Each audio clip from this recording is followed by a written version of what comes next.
When the ark was finally ready, strong and beautiful, standing tall on the dry land, God began another part of his wonderful plan. He told Noah that it was time to bring the animals aboard. Every kind of living creature that walked, crawled, flew, or hopped would have a place inside the ark. Can you imagine the excitement? The sounds, the movement? It was like the biggest parade of animals the world had ever seen. One by one they began to appear, not because Noah went out to catch them, but because God himself sent them. From faraway lands and deep forests, from mountains and deserts, from jungles and valleys, the animals began to move toward the ark. It was as if the whole earth could feel that something very important was happening. The elephants marched slowly, with their long trunks swinging. The giraffes stretched their necks high to see what was ahead. The zebras came trotting in, their stripes shining in the sunlight. The lions walked proudly, their golden manes blowing in the wind. From the forests came the bears and wolves, curious but calm. The deer came in leaps, graceful and fast. The foxes looked around, alert and clever. The rabbits hopped and the squirrels chattered excitedly as they followed along. In the air, birds of every color began to fly toward the ark. The doves and sparrows, the eagles and owls, the parrots and peacocks, all fluttered around, filling the sky with color and song. Down by the rivers and lakes, the frogs croaked, the turtles crawled, and even the alligators made their slow way toward the ark. From the farthest lands, camels, kangaroos, bison, and even penguins came, each guided by God's invisible hand. Noah and his family watched in wonder. It was not chaos, it was perfect order. Every animal came in pairs, a male and a female, just as God had said. God had given Noah clear instructions. All animals that are not clean shall come by twos, male and female. But the clean animals, the ones that will be used for special offerings, shall come by sevens. And that's how it happened.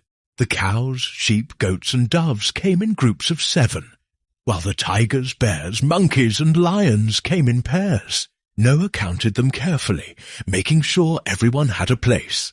He could hardly believe what he was seeing. Animals that usually fought or ran from each other were now walking side by side, calm and peaceful. The wolf didn't chase the lamb, the lion didn't roar at the zebra, the snake didn't strike.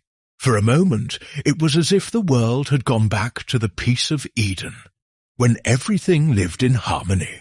Noah smiled. He knew that only God could make something so wonderful happen. When the last animals arrived, it was time to enter the ark. Step by step, they climbed the great wooden ramp. The heavy elephants went first, their feet thudding on the wood. Then came the horses, neighing softly, followed by cows and camels. In the next line came smaller animals, rabbits, cats, dogs, and sheep. Behind them, foxes, pandas, and deer trotted along, while the birds swooped through the open door and perched inside the upper levels of the ark. The air was filled with sound. The rustle of feathers, the padding of paws, the lowing of cattle, the trumpeting of elephants, the chirping of tiny birds. But even with all the noise, there was order. No pushing, no fighting, just obedience and calm. Noah and his family helped guide them to their places. Inside, there were separate areas for each kind. A place for the big animals, one for the smaller ones, one for the birds, and even spots for insects. Noah had prepared everything carefully, following God's instructions. They brought food for everyone: hay, seeds, fruits, nuts, grains, and leaves. Big wooden troughs were filled with water. The ark became like a giant floating zoo. But it was more than that. It was a safe home, built by faith and filled with life. Then the rain began to fall. Outside the world grew dark, and the waters rose. But inside the ark, the animals were safe and warm. Every day Noah and his family took care of them. Shem fed the horses, Ham took care of the lions and tigers, Japheth watched over the birds, and Noah made sure everyone had enough water and food. It wasn't always easy. Imagine feeding elephants and giraffes every day. But they did it gladly, because they knew they were protecting the life God had created. At night the animals rested. The lions lay beside the lambs. The wolves curled near the sheep, and even the little mice slept peacefully next to the cats. The ark rocked gently on the waves, and all inside were safe under God's care. Sometimes the birds would sing softly, filling the ark with their sweet songs. Other times the cows would moo, or the dogs would bark, or the monkeys would chatter. But it was all part of the beautiful harmony of life that God had preserved. Noah would often stand and look around. So many shapes, colors, and sounds, every creature different, yet all important. He thanked God every day for allowing him to witness such a miracle. Days turned into weeks, and weeks into months. The rain finally stopped, but the earth was still covered with water. The animals waited patiently, trusting Noah and trusting God. Then one day, Noah opened the small window at the top of the ark and released a raven. The raven flew back and forth but didn't find a place to land. After a few days, Noah sent out a dove. The dove also returned, unable to find dry land.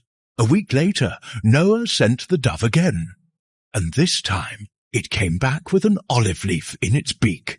Everyone rejoiced. That little green leaf meant that the water was going down, and life was returning to the earth. The animals began to stir with excitement. Soon they would step on dry land again. Noah waited patiently until God told him, "Now you may leave the ark, you and all the animals with you."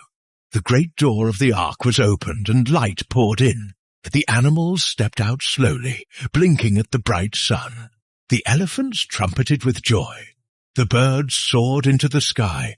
The horses galloped freely, and the lambs jumped in the grass. Everywhere there was movement, life, and color.